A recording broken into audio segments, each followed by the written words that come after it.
Le Grand Matin Sud Radio, 7h-10h, Patrick Roger, Cécile de Ménibus. Il est 8h46, c'est l'heure des grands débats ce matin. Lydia Guérousse, Elisabeth Lévy, vos appels 0826 300 300. On va revenir sur nos questions du jour. Emmanuel Macron qui veut mettre en place un contrôle indépendant de l'action de la police. Est-ce que vous êtes pour ou contre? Pour l'instant, vous dites non à plus de 54%. Et puis on reviendra aussi sur le cas Éric Zemmour. Est-ce que c'est de la censure ou pas de la censure? Pour l'instant, vous dites oui, que c'est de la censure. Oui, donc vous pouvez réagir 0826 300 300. On en parle avec Lydia Guérousse, avec Elisabeth Lévy et Amine El Khatmi, aussi le président du Printemps républicain, qui sera avec nous dans quelques minutes. Juste avant ça, tiens, parce que dans l'actualité, on l'évoquait là, tout à l'heure, avec l'appel à manifester des soignants, parce que demain, c'est la date butoir pour le personnel soignant qui n'est pas vacciné, et bon, il est de moins en moins nombreux, mais quand même, il existe encore. Quel est votre sentiment, vous, Lydia Guérousse? C'est une question extrêmement délicate, oui, Elisabeth Lévy. Alors, il y a toujours une pénurie dans les hôpitaux. Il y a toujours une grosse difficulté pour recruter des soignants. Et donc, ils sont toujours sous tension. Mais voir des soignants qui sont en contact de personnes extrêmement fragiles, vulnérables, ne pas se faire soigner, je trouve qu'il y a quelque chose qui relève un peu de l'invacciner, donc soigner, qui relève de l'incohérence, voire de l'irresponsabilité. Je les comprends pas très bien en fait. Ils ont été en première ligne, on les remercie, ils sont investis, ils ont demandé d'avoir des matériaux pour pouvoir se protéger. Aujourd'hui, on a ce qui leur permet de se protéger, à savoir un vaccin. Ils ne le prennent pas. J'ai honnêtement beaucoup de difficultés à suivre. Même si certains ont des réticences en disant aussi, attendez, les vaccins, ça ne marche pas pour tout le monde et dans tous les cas de figure. On voit bien Janssen qui change en fait aujourd'hui, qui nous dit qu'il faut refaire une dose d'ARN, etc. Donc, ça c'est sûr que ça n'aide pas. On peut comprendre parfois un peu les doutes quand même, quoi. Oui, non ça n'aide pas, comme l'épisode AstraZeneca n'a pas aidé non plus. Et puis les changements de pied du gouvernement dans leur communication, je trouve que ça participe juste à mettre un peu plus de défiance, même dans le scientifique qui devrait tous nous rassembler, où il devrait avoir une forme d'unanimité de la parole scientifique. Et c'est sûr que même avec ces éléments-là, je ne comprends pas qu'un soignant ne se fasse pas vacciner, parce qu'il se protège, mais il protège surtout des personnes qui sont vulnérables, qui sont dans les services. Et le coronavirus est quand même devenu l'une des premières maladies nosocomiales. Et il y a eu des EHPAD où les familles n'ont pas pu pénétrer, n'ont pas pu rendre visite à leurs parents, leurs grands-parents. Et ça a été quand même des clusters, ça a été des EHPAD où les seuls étaient les soignants à pénétrer dans ces EHPAD qui étaient devenus des forteresses. Et il y a eu des morts de la Covid. Donc aujourd'hui, être soignant, être au contact de personnes vulnérables et ne pas se faire vacciner, moi j'ai beaucoup de mal avec ça. Oui, c'est reparti d'ailleurs pour la vaccination dans les EHPAD depuis hier. Elisabeth Lévy. Elisabeth ? Oui.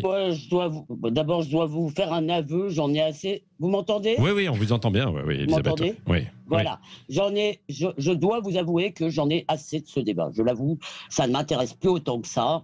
Je trouve, en fait, j'ai beaucoup de mal à comprendre, si vous voulez, quand on voit ce qui se passe avec le CSA dont on va parler, où là, nos libertés sont vraiment menacées. Si vous voulez, j'ai beaucoup de mal à comprendre que des gens trouvent que se faire faire une piqûre, ce soit ça la chose la plus grave du monde et la menace la plus grave sur leur liberté. Oui, c'est effectivement une restriction à nos libertés, mais quand on vit en société, la liberté, ça peut pas être je fais ce que je veux.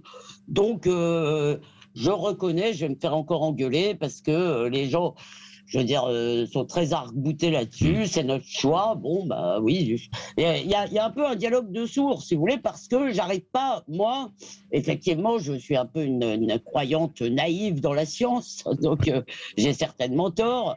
Je ne m'inquiète pas quand je me fais un vaccin, j'ai certainement tort, mais c'est comme ça. Donc, je vous l'avoue, j'ai même du mal à le comprendre. J'ai du mal à comprendre qu'on en soit encore là. Qu'il y ait encore ce débat, quoi. À avoir le même débat sur le vaccin, mais passons à autre chose. Passons à autre chose. Je veux dire, arrêtons de parler du Covid. Non, mais je dis pas qu'on a tort d'en parler nous. Non, mais alors, le Covid peut rester préoccupant dans les semaines qui viennent. C'est aussi la raison pour laquelle, évidemment, il peut toujours y avoir ce débat. Et puis, on n'est pas sorti. Il y a plein d'autres choses préoccupantes. Si vous voulez, on peut pas. Bien sûr. Si vous voulez, pendant des mois et des mois, considérer qu'il y a une chose terrible, c'est de se faire vacciner. Si vous voulez, d'autant plus que vous connaissez tous, vous avez tous des amis ou des connaissances qui sont dans de lointains pays où les gens sont enfermés. Au Vietnam, aujourd'hui, ils sont enfermés. En Thaïlande, ils sont en grande partie enfermés. Il y en a certainement beaucoup d'autres. Si vous voulez, mais ces gens rêvent d'avoir des vaccins. Bon, ils ne sont pas parfaits, ces vaccins, c'est sûr. Il y a des problèmes, on les a trouvés très vite, mais enfin bon, on a quand même une armée de chercheurs mondiaux, si vous voulez, qui a travaillé là-dessus. Moi, c'est plutôt eux que j'aurais envie de remercier, quoi. Oui, je suis d'accord avec Elisabeth Lévy, mais je pense qu'elle va être déçue. À mon avis, on va encore en parler pendant des mois du débat sur la vaccination, 3e dose, 4e dose, et on va pas en sortir de ce débat. C'est vrai que la vaccination, c'est la solution. Moi, j'attends ma 3e dose. Félicitations, Elisabeth. La vaccination, c'est la solution. Et il y a tellement de pays qui sont aujourd'hui assignés à résidence parce qu'ils n'ont pas accès à ces doses de vaccins. Vous avez en fait tous les pays du Sud qui sont enfermés parce qu'il n'y a pas suffisamment de doses pour pouvoir aller... Un mot, c'est vrai. Pardon, c'est vrai que c'est pas la solution miracle. C'est vrai que ça n'arrête pas totalement la contamination, ça n'arrête pas totalement la maladie. Donc, c'est difficile pour chaque individu, si vous voulez, de raisonner en termes statistiques, parce que si c'est vous qui l'attrapez en étant vacciné, bien sûr, c'est 100%, mais malgré tout, dans la santé publique, il y a le mot public, donc bon. En plus, je vous le dis, moi, c'est une question d'hierarchie. Il y a des choses qui me semblent, des atteintes qui me semblent beaucoup plus graves, et j'ai des critiques autrement plus acerbes. Non, mais c'est vrai, pour vous, mais pas forcément pour tout le monde, ma chère Elisabeth Lévy. Oui. Non, mais je l'ai dit, je le reconnais que j'ai des amis aussi qui sont dans cet état d'esprit. Et j'avoue que la discussion tourne court assez vite, en fait. Non, mais d'ailleurs, c'est vrai que ça a provoqué beaucoup de scissions dans des familles ou entre amis, entre ceux qui sont favorables ou pas à la vaccination. Alors aujourd'hui, ça a beaucoup, en fait, quand même évolué parce qu'il y a eu une vaccination massive, mais ça a conduit à des discussions un peu animé. Alors, l'un des autres sujets de discussion animée, c'est Éric Zemmour et la fin de ses émissions, donc de ses tribunes, en quelque sorte. On en parlera aussi avec Amine El Khatmi, qui sera avec nous dans quelques minutes, et avec les auditeurs. Nous avons, Jérôme, c'est ça, qui est en ligne avec nous, un auditeur qui veut réagir. Bonjour, Jérôme. Guillaume, pardon, Guillaume. Qu'est-ce qui vous fait réagir, vous, dans l'actualité? Oui. Non, je voulais juste répondre à Madame Lévy. Elle ne comprenait pas que les soignants ne puissent refuser de se vacciner. Oui. Alors c'était juste pour lui dire que je pense que les soignants ont compris que cette vaccination, elle n'était pas faite politique. Et je pense que tant qu'elle ne l'aura pas compris, elle se posera toujours la question. Et c'est le cas de elle comme beaucoup de monde. Je ne sais pas si vous avez entendu hier chez André Berthoff, mais vous avez la médecin de ville qui a arrêté de Véronique Rogez, oui, qu'on a entendu hier. Voilà, exactement. Et elle expliquait pourquoi elle fermait son cabinet. C'est parce qu'il n'y avait aucune raison sanitaire. Vous savez qu'elle avait déjà eu le Covid et qu'elle a développé des anticorps. Et on l'oblige quand même à faire une vaccination alors qu'elle est protégée. Donc, elle expliquait très bien que la vaccination, elle n'est que politique. Quand on met le pass sanitaire dans les restaurants, mais pas à l'Assemblée nationale ou dans les restaurants d'entreprise ou de routiers, c'est politique, c'est pas sanitaire. Là, sur le pass sanitaire, vous êtes Guillaume, plus sur le pass sanitaire. Mais sur la vaccination, c'est pareil. Elle n'est que politique, cette vaccination. Elle n'est pas sanitaire. Donc, quand on se posera la question, il y aura toujours des débats. Se demandera toujours pourquoi. Voilà. Et les infirmiers, je pense que, et comme beaucoup d'autres catégories, tout le monde a compris que, de toute façon, le pass sanitaire, Patrick, c'est tout le monde, pardon, mais... Elisabeth et Lydia, Pardonnez-moi, cher Guillaume, mais tout le monde, c'est un peu exagéré, parce qu'à ma connaissance, pour l'instant, y compris chez les soignants, il y a quand même beaucoup plus de gens qui étaient d'accord pour se faire vacciner que de gens qui le refusent. Chez les médecins, c'est le seul sujet sur lequel il y a presque unanimité. Alors bien sûr, on peut toujours en trouver un qui... Donc tout le monde est très exagéré. Pardonnez-moi. Guillaume, oui. Oui, alors je vais vous répondre, Madame Lévy. Ça, je pense qu'à chaque fois, on sort cet argument-là en disant oui, mais les antipathes ou les anti-vaccins, ils sont très minoritaires. Je vous signale qu'on est en train de leur mettre le boulot en sursis pour qu'ils se forcent à se faire vacciner. Alors c'est bien beau de dire qu'il y a une majorité de personnes qui vont se faire vacciner, mais c'est pas sûr. La plupart, ils n'ont pas envie de perdre leur travail. Vous savez, ils vont pas se faire vacciner parce qu'ils ont envie de le faire. Ils le font parce qu'on les oblige, et sinon on leur fait perdre leur travail. Ouais. Donc, à un moment donné, de toute façon, le pass sanitaire, c'est une obligation vaccinale détournée, mais il y a quand même des vaccins qui sont obligatoires pour pouvoir travailler à l'hôpital, et ça, c'est pas une nouveauté.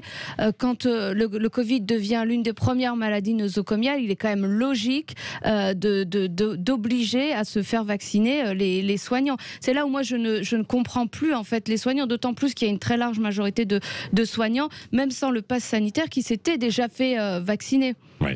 Bon, on ne vous mettra pas d'accord. Hein. On a entendu les arguments des deux côtés. Très bien. Dans un instant, merci Guillaume. Et comme Guillaume, vous voulez réagir à l'actualité, au sujet que nous traitons, ou alors vous voulez en mettre d'autres sur la table, vous n'hésitez pas. 0826 300 300. Dans un instant, le contrôle des policiers, la fin des émissions d'Éric Zemmour, et puis toutes les autres histoires dans l'actualité, comme par exemple l'immigration. Est-ce que ce sera un des sujets de la présidentielle? Tiens, on l'abordera aussi avec le président du Printemps républicain, Amin El Khatmi, qui sera avec nous dans quelques instants. Et vous appelle comme tous les jours 0826 300. À tout de suite. Le Grand Matin Sud Radio, 7h-10h, Patrick Roger, Cécile de Ménibus. 9h05, c'est la suite des grands débats avec Elisabeth Lévy, Lydia Guérousse. Vos appels 0826 300 300. Dans un instant, Amin El Khatmi sera avec nous, président du Printemps républicain. Et on va revenir. Est-ce qu'il faut un contrôle indépendant pour l'action de la police? Est-ce que pour l'instant vous répondez sur le compte Twitter? Ben non. Éric Zemmour, censure ou pas censure? Vous dites oui, censure. Et est-ce que la sécurité sera un sujet présidentiel? Sécurité et immigration aussi, c'est ce qui est évoqué de plus en plus dans l'entourage d'Emmanuel Macron. Il y a un article ce matin dans les journaux à ce sujet. Amin Khatmi est avec nous, bonjour. Bonjour. Vous êtes président du Printemps républicain et auteur aussi d'un livre Printemps républicain, je le montre aux éditions de l'Observatoire. Avant d'aller sur ces sujets en fait un peu du jour là directement, c'est-à-dire le contrôle des policiers, Éric Zemmour, etc. Moi j'ai remarqué en fait que dans votre livre, vous voulez, puisque vous êtes plutôt de gauche, vous vous adressez donc aux électeurs potentiels en fait de gauche, aux élus aussi de gauche. En disant on n'arrive plus à s'adresser aux couches populaires comme auparavant, à leur faire passer en fait des messages, à répondre à leurs attentes, notamment sur ces questions de la sécurité et de l'immigration. Il faut ouvrir un peu peut-être les écoutilles et essayer de voir plus large, c'est ça? C'est ce que vous voulez dire, Amin El Khatmi, ou pas? Oui, moi je me bats pour défendre une gauche populaire, en tout cas une gauche qui parle aux classes populaires, qui parle aux ouvriers, qui parle à ces habitants de la France périurbaine et rurale que je suis allé rencontrer. Et nous payons des années d'un discours assez lamentable qui a consisté à expliquer que parler de sécurité, parler de délinquance, parler d'ordre, de rétablissement de l'autorité de l'État, parler d'immigration, c'était faire le jeu selon la fameuse formule consacrée de Jean-Marie Le Pen, de Marine Le Pen, du Front National et de l'extrême droite. Et je pense, moi, tout le contraire. Je parle dans le livre de cette insécurité culturelle qui a été défendue par mon ami Laurent Bouvet dans le débat public pendant des années. Je parle des habitants des quartiers populaires. Est-ce d'extrême droite que de vouloir rétablir la sécurité et l'ordre là où règne le désordre? Est-ce d'extrême droite que de ne plus vouloir que des voyous érigent des barrages en demandant aux habitants de décliner leur identité avant de rejoindre leur domicile? Est-ce d'extrême droite que d'être choqué que des obligations de quitter le territoire français ne soient pas exécutées, si bien que, je cite le fameux féminicide d'Ayange, où un réfugié politique serbe qui a été condamné 10 fois par la justice, qui était porteur d'un bracelet électronique, a pu tuer sa compagne Stéphanie, âgée de 22 ans. Ben ça, je ne crois pas, non, que ce soit faire le jeu de je ne sais quelle extrême droite. C'est au contraire être fidèle à une gauche républicaine qui considère que l'ordre l'ordre, la sécurité et l'autorité de l'État doivent être rétablies. Bon, ça fait réagir Elisabeth Lévy et Lydia Guirousse, hein, Amine El Khatmi. Oui, non, moi j'ai envie de dire que si la gauche était comme Amine Khatmi, je serais peut-être encore de gauche, parce que ce qui me frappe, et d'ailleurs ça n'est pas que la gauche, c'est quand même le déni qui continue chez un certain... Vous avez été censurée, ma chère Elisabeth Lévy, on ne vous a pas entendu. D'accord. Là, vous m'entendez? Là, on vous entend, oui. Allez-y. Là, vous m'entendez ou pas? Oui, on vous entend. Bon, je disais donc qu'il y a encore un certain déni, si vous voulez, sur ces questions, et d'ailleurs pas seulement à gauche. Ah bon, petit problème de liaison. Lydia Guirousse. Oui. Mais parce que effectivement, ce qu'il dit, c'est Alain Finkielkraut a une formule pour résumer ça. Il dit on a laissé le monopole du réel au Front National. Et je crois qu'effectivement, la question aujourd'hui, c'est celle du réel. Et je l'invite peut-être à faire un pas de plus, si vous voulez, parce qu'il parle d'insécurité culturelle. Je lui en suis très reconnaissante. D'ailleurs, j'en profite pour relancer moi aussi un hommage à Laurent Bouvet et un signe d'amitié. La question, par exemple, c'est que dès qu'on vous parle du lien entre immigration et insécurité, tout le monde pousse des grands hurlements. Comment? Vous n'avez pas de preuves, vous n'avez pas de sources, vous n'avez pas d'études. Je crois qu'il faut regarder les choses en face. Il y a une désagrégation du pays.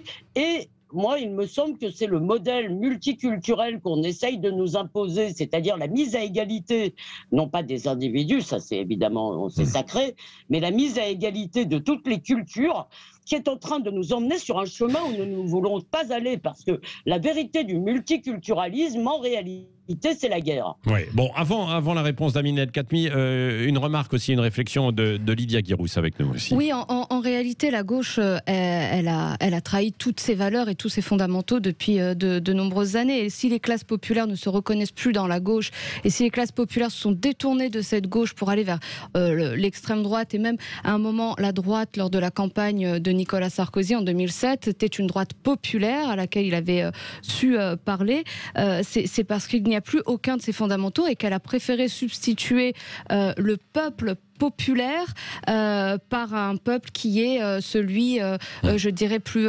communautarisé.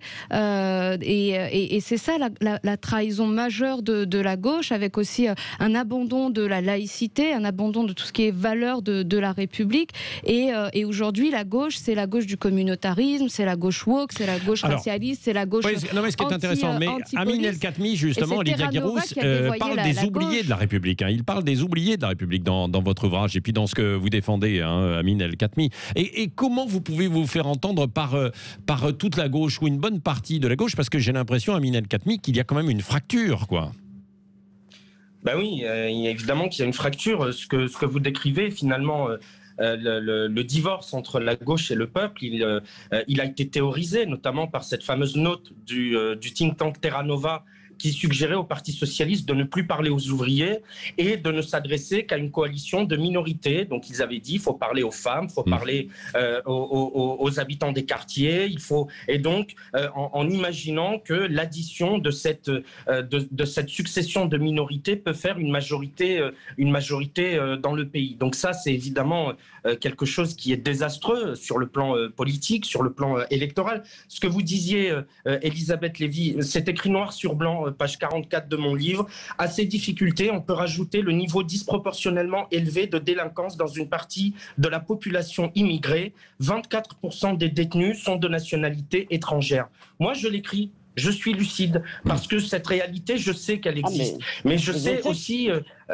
Pardon ? Non mais allez-y, poursuivez Amine El Khatmi, et ensuite Elisabeth va reprendre la parole. Je sais que cette réalité, elle existe, mais je parle d'autres réalités dans mon livre. Je propose par exemple une nouvelle politique de peuplement dans les quartiers, parce que je crois que cette succession de plans où chaque ministre de la politique de la ville laisse un plan, où l'on investit des milliards sans obtenir de résultats, et où on a une situation dramatique avec une absence totale de mixité culturelle, avec des centaines de quartiers où dans des écoles, vous avez 80, 85, 90% d'enfants qui viennent de familles arabo-musulmanes, où vous avez des quartiers entiers où il n'y a plus aucune diversité biodiversité, où vous avez 42% des habitants des quartiers populaires qui vivent sous le seuil de pauvreté, des niveaux de délinquance qui sont incroyablement hauts, eh bien ça, si à un moment donné, on ne casse pas ces ghettos culturels, ces ghettos sociaux, si on ne renverse pas la table, eh ben on continuera à voir les constats que l'on Un petit mot d'Elisabeth et Lydia Guirousse, oui. Oui,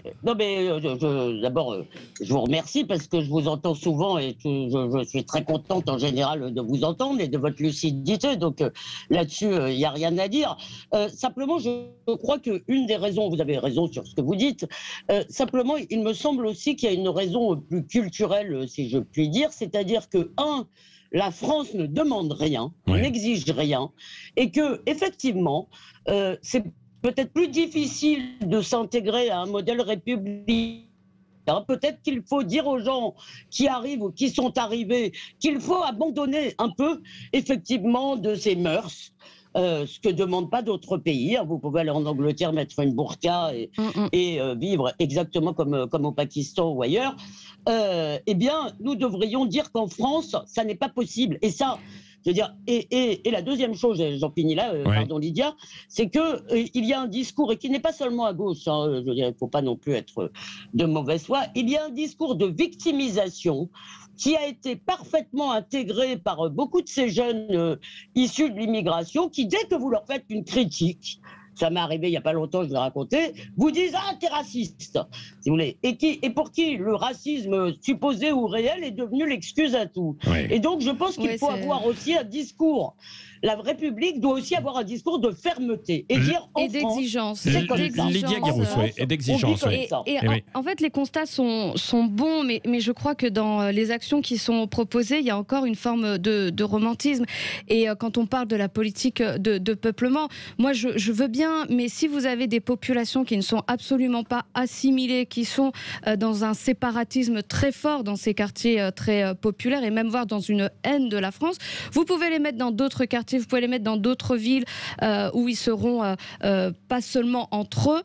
Le mal est tellement installé, le mal est tellement profond qu'ils seront toujours en rejet et j'ai craint qu'ils risquent de gangréner le reste de ce nouveau quartier. Et en vérité, si on ne va pas vers une politique d'assimilation avec une exigence réelle, c'est ce qui manque à notre République aujourd'hui. C'est pas seulement de faire des constats, des grands discours sur les valeurs républicaines, parce que vous avez des études qui démontrent que pour une grande partie de la jeunesse, les valeurs de la République ou la laïcité, ils ne savent même plus ce que ça veut dire. Aujourd'hui, il faut qu'on ait un réarmement culturel, une véritable politique avec de l'exigence pour les personnes qui sont arrivées ou qui arrivent, mais qui sont déjà arrivées, parce que le problème, c'est les deuxième, troisième générations qui sont français administrativement, mais qui ne sont pas français dans le cœur. Et là, notre challenge, notre défi même pour les années à venir, ça va être de refaire des Français de cœur et d'âme, de gens qui sont français uniquement administrativement.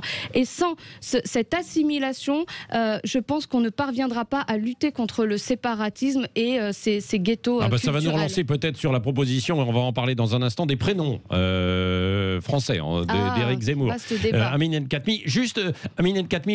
Juste une petite parenthèse avant la pause. Ce que vous proposez par rapport à l'éducation dans les quartiers, vous proposez dans votre livre le fameux buzzing, c'est-à-dire que c'est du transport scolaire comme ça se fait, je crois, un peu aux États-Unis. Il me semble qu'il y avait eu d'autres tentatives ailleurs, du transport scolaire pour aller chercher les élèves et les mettre un petit peu dans les différents établissements des quartiers ou des villes.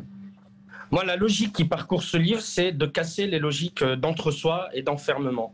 Et je ne crois pas que ce soit du romantisme de ne pas vouloir plus de 45% de logements sociaux à l'échelle d'une ville. Je ne crois pas que ce soit du romantisme de vouloir interdire l'attribution d'un logement social à un étranger dans un quartier où il y a déjà 25% d'étrangers. Je ne crois pas que ce soit du romantisme de vouloir le dédoublement des classes jusqu'au lycée, effectivement, dans ces quartiers politiques de la ville, et en même temps, une politique de création d'internats dans les collèges. Pourquoi des internats ? Moi, je veux qu'on crée des internats dans des collèges, dans des endroits un peu protégés, pour prendre les meilleurs élèves de ces quartiers et les tirer, les sortir du quartier. Ça a été et leur fait dire, par Nicolas Sarkozy, les internats d'excellence. Ce qu'il faut aujourd'hui, c'est des internats plutôt de non-excellence, pour éviter que les adolescents dérivent vers la délinquance, pour ces mères qui élèvent seuls leurs enfants dans ces quartiers. Et c'est la rue qui les élève. Les protéger en les mettant dans des internats, qui fait qu'on les remet sur le droit chemin. Je pense que la politique, c'est celle-ci qu'il faut mener. Lydia, et ensuite Amine El-Khatmi, et on marque une pause. Oui. Donc pour revenir sur je peux, Patrick Roger. Oui. Donc pour revenir sur les internes, je pense que vous prenez le problème à l'envers. Les bons élèves dans ces quartiers, moi j'ai grandi à Roubaix, j'ai connu un peu aussi ces politiques qu'on a testées à l'époque, y compris celle du buzzing. Ça ne fonctionne pas. Ce qu'il faut faire, c'est prendre les mauvais élèves, ceux qui sont à deux doigts de dériver vers la délinquance, qui sont presque prêts à devenir des choux dans les mères, qui sont dans les familles monoparentales, qui travaillent jusqu'à l'épuisement et n'arrivent plus à élever leurs enfants, et bien les sortir de cet environnement qui va faire d'eux des délinquants, qu'on le veuille ou non, les sortir de cet environnement et leur offrir la possibilité d'aller étudier sereinement en étant encadrés la semaine. Donc c'est plutôt des internats de non-excellence qu'on doit construire, et c'est ça qui va nous permettre d'éviter la dérive vers la délinquance, vers le séparatisme et parfois même vers l'islamisme. Les bons élèves sont encadrés, ils ont peut-être besoin de notre aide, mais pas autant que les autres. Oui. Vous ne m'avez pas laissé finir, Lydia Guirousse, parce que la suite de mon propos, c'était précisément... J'ai eu le droit à la parole. Oui, allez-y. Je vous en prie, vous avez évidemment le droit à la parole.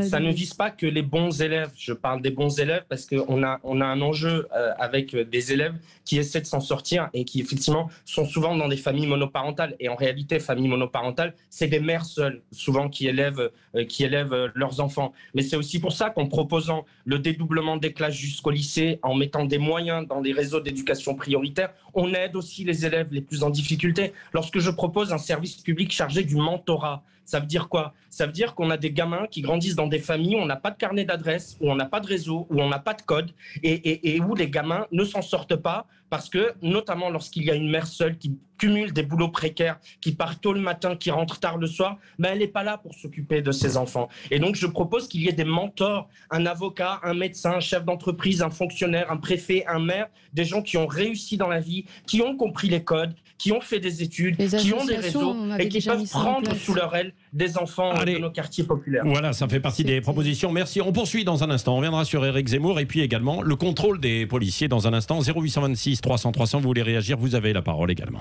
Il est 9h20. Attends au standard, à tout de suite.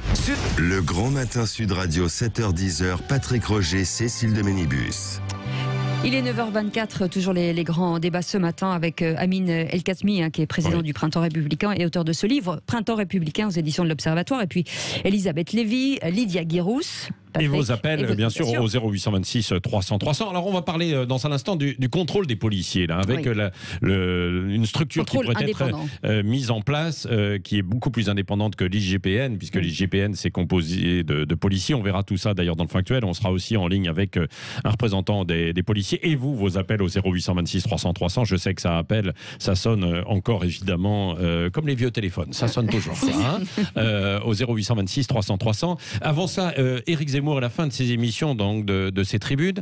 Lydia Guirousse, vous ce matin vous étiez cash, c'est une forme de censure, hein, comme ce que répondent majoritairement les auditeurs. Oui, le sujet c'est pas est-ce qu'on est d'accord ou pas avec ce que peut dire dans ces émissions Éric Zemmour.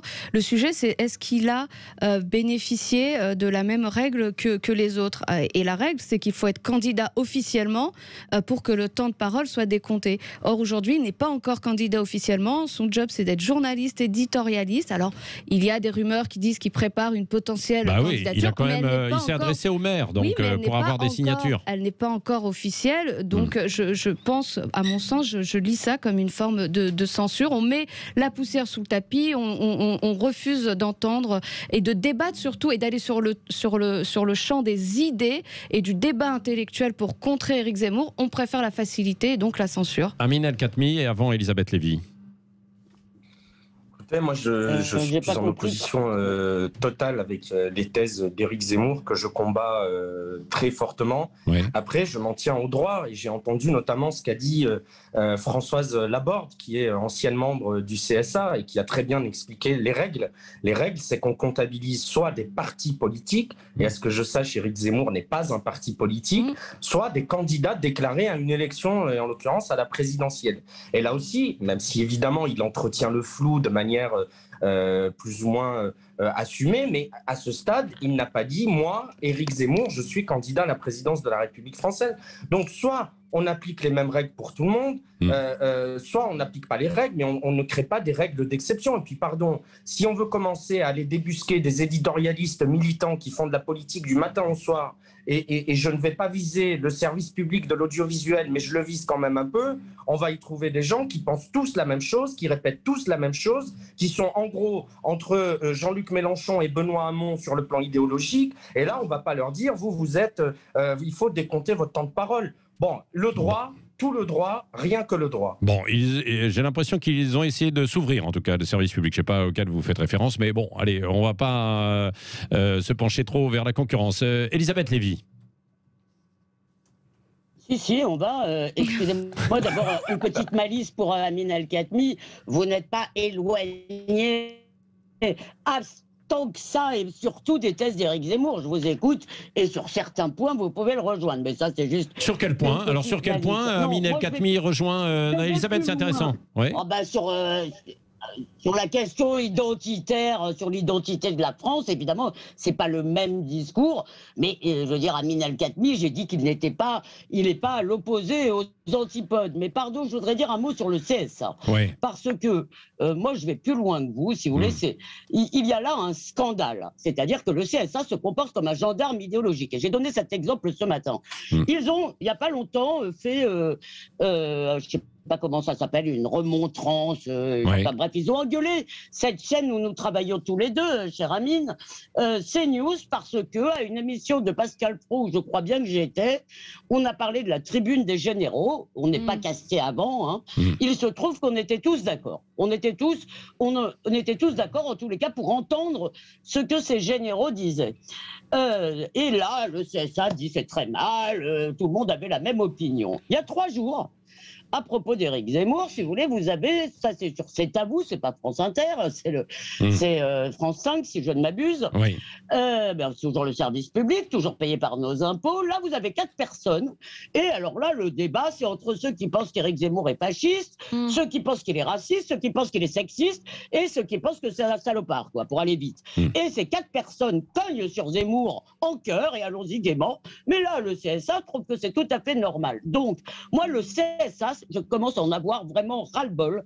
Je trouve que cette instance est illégitime parce qu'il se mêle du contenu des médias et surtout de certains médias. En fait, c'est des chiens de garde idéologiques.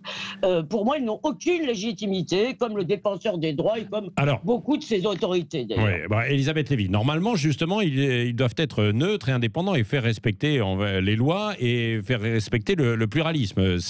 Voilà, ils ne sont pas. Non, mais attendez, non, mais sur le papier, sur le principe, après, on peut contester les uns les autres, bien sûr, mais normalement, c'est ça, quoi. C'est évidemment, c'est un organisme neutre. Amine El-Khatmi. Oui, alors non, je suis au regret de dire à Elisabeth Lévy que j'apprécie sur le plan humain, que non, je n'ai pas de point commun avec Éric Zemmour. Je sais que je vais vous faire hurler, chère Elisabeth, mais vous connaissez notre théorie de la tenaille identitaire qui a été théorisée par Gilles Clavreul. J'ai lu un papier dans Causeur qui étrillait cette idée, et c'est parfaitement votre droit. Mais moi, je crois que les identitaires de droite extrême ou d'extrême droite et leurs alliés d'extrême gauche que nous connaissons bien sont en réalité les mêmes visages, les mêmes faces d'une seule et même pièce. Et lorsque j'entends Éric Zemmour nous ressortir cette théorie du prénom qui fait que un petit Ahmed, un petit Mohamed, une petite Leïla ou une petite Souad, mais ça ne vaut pas d'ailleurs que pour les prénoms maghrébins, puisque j'ai cru comprendre qu'il s'en prenait aussi à la fille de Nicolas Sarkozy, qui a eu le malheur de l'appeler Julia, qu'il s'en prenait au Dylan, qu'il s'en prenait au Kevin. Bon, je suis vraiment complètement opposé à cette théorie. J'ai cité des exemples de gens qui n'avaient pas des prénoms de chez nous et qui pourtant étaient des fiertés françaises. Je pense à Ahmed Merabé, le policier qui a été tué par les frères Kouachi, à Imadi Ben Ziaten, le fils de Latifa Ben Ziaten. Je pense à nos militaires, le colonel Abdelatif Rafik, le caporal mort au Mali en opération extérieure.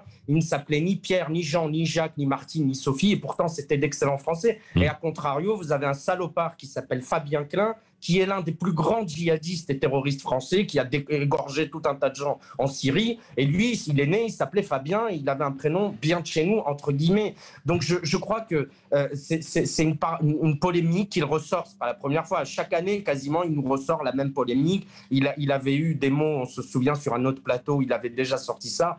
Ce n'est pas ma vision de la France. Moi, j'ai suffisamment confiance dans mon pays. Je le sais suffisamment grand, suffisamment généreux, suffisamment capable d'intégrer. Je ne le vois pas étriqué et si peu confiant en lui-même qu'il ait peur que des gens s'appellent de prénoms qui viennent de leur culture d'origine. Bon, merci à vous. On va continuer dans un instant avec vous, Amine El Khatmi, si vous pouvez rester. C'est vrai que, tiens, à propos des prénoms, parmi les personnes qui ont été les plus populaires à chaque fois, vous savez, dans le fameux classement le top 50 du JDD, longtemps c'était Zinedine Zidane, et ensuite il y a eu Omar Sy, et également, c'était pas forcément des prénoms français à la base, quoi. Comme quoi la France n'est pas raciste. Bon, Lydia, voilà. C'est un peu partout. Bon. Mais pour la question des prénoms, je pense qu'il ne faut pas caricaturer outre mesure les propos d'Éric Zemmour. Il y a aussi la question derrière un prénom, vous avez une discrimination pour certains.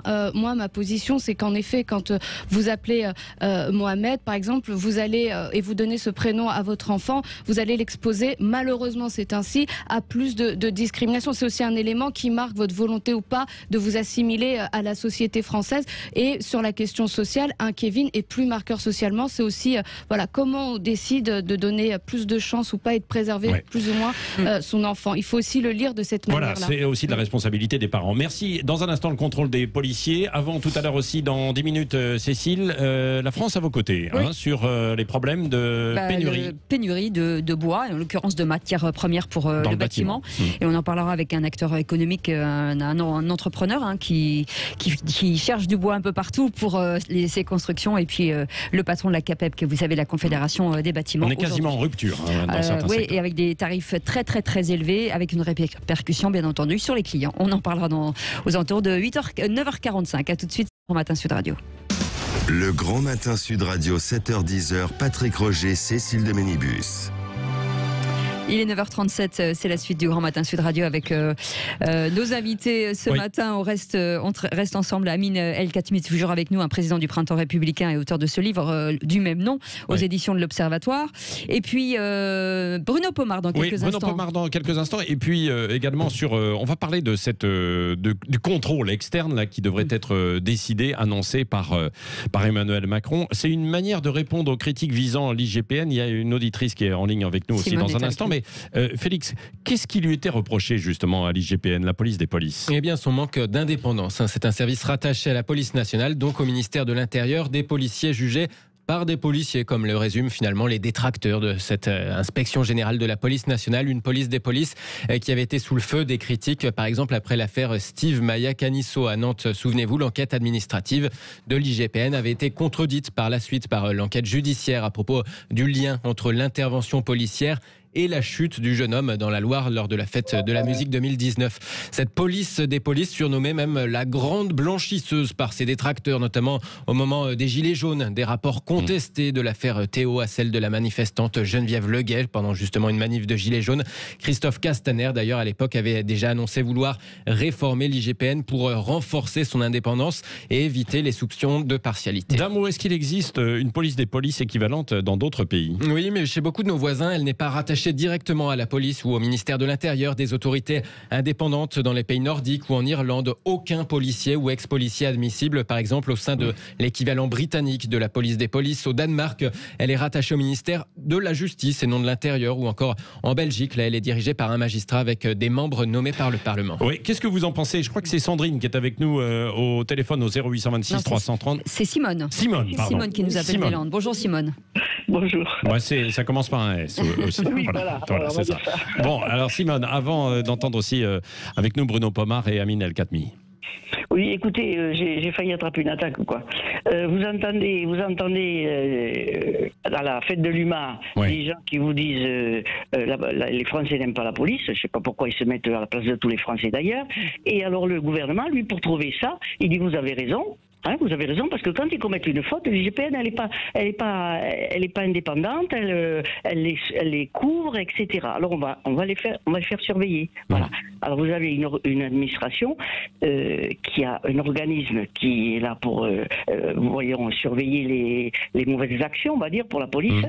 Et ça suffit pas. Il faut les surveiller. Alors ils nous auraient dit, on la réforme. Ils nous auraient dit, on la supprime et on fait autre chose de mieux. J'aurais peut-être compris. Mais alors, surveiller les surveillances, alors là, je m'étouffe là. Ah bon, alors bon, oui, non mais vous avez bien posé peut-être. Oui. On faisait des CAP pour les personnes, pour les receveurs qui étaient malhonnêtes, pour les. Voilà, il y avait des CAP. C'était interne. Alors après, ça pouvait passer dans le judiciaire si j'avais des choses, voilà. Ouais. Bon, bonne réflexion. Oui, bon, Simone, oui. Donc avant Amine El Khatmi, Bruno Pomar, l'ancien policier en fait du RAID, qui est justement sur la route pour aller à Roubaix, je crois, où vont avoir lieu ces annonces. Bruno Pomar, comment s'est pris par le monde policier cette annonce?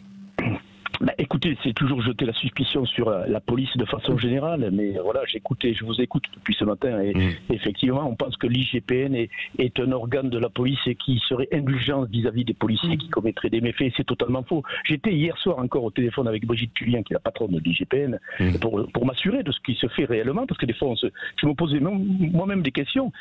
Cette année, en 2020, pour 2020, vous avez 1101 enquêtes judiciaires qui ont été menées, c'est-à-dire les enquêtes les plus graves qui est au niveau de la police, et 200 enquêtes administratives. Donc 1300 enquêtes qui ont été menées par l'IGPN. Je précise bien que l'IGPN n'est là que pour enquêter, elle n'est pas là pour sanctionner. Après, c'est la justice. Et en interne, en plus, si vous rajoutez les directions qui existent dans nos services, il y a également des sanctions qui sont données directement par les chefs de service. Donc, dire que l'IGPN est indulgente vis-à-vis des policiers, alors effectivement, on prend des cas bien précis, mais on oublie quand même que par an, les policiers font plus de 3 millions d'interventions, qui est parfois des opérations qui se passent mal et qu'elles doivent être sanctionnées, comme je vous l'explique à l'instant. 1300 fonctionnaires qui passent au trapèze, comme on dit. Moi, vous savez, j'ai passé 36 ans, quand j'entendais parler de l'IGPN, ça me faisait peur. Et il ne faut pas croire que c'est des copains qui sont là pour cacher ce que font les policiers. C'est totalement faux. Amine El Khatmi, en conclusion, en fait, avec vous, parce que vous abordez beaucoup dans votre livre, je le rappelle, c'est Printemps républicain, ces questions de sécurité. Est-ce que c'est une bonne chose d'aller vers cette structure indépendante? Mais moi, d'abord, il faut rappeler à vos auditeurs que la police est l'institution française la plus contrôlée parmi toutes les institutions du service public.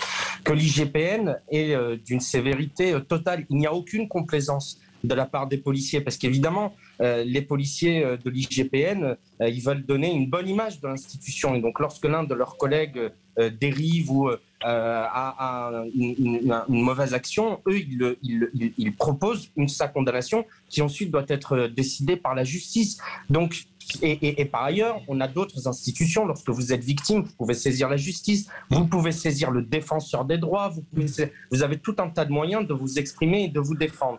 Et donc, je trouve que ça ne fait que jeter un peu plus la suspicion sur la police, qui est déjà victime de discours, notamment de responsables politiques qui passent leur temps à charger les flics en disant qu'ils sont racistes, qu'ils sont islamophobes, que c'est des fachos, qu'ils éborgnent, qu'ils tuent, tous les discours qu'on connaît. Après avoir parlé de violence policière, je trouve que là, le président de la République ne va pas dans le bon sens. Merci beaucoup, Amine El Khatmi, Printemps républicain. C'est le titre de votre livre. Et vous êtes président du Printemps républicain. C'est aux éditions de l'Observatoire. Merci à Bruno Pomar et puis aux auditeurs qui ont appelé, évidemment. Dans un instant, allez, on est un petit peu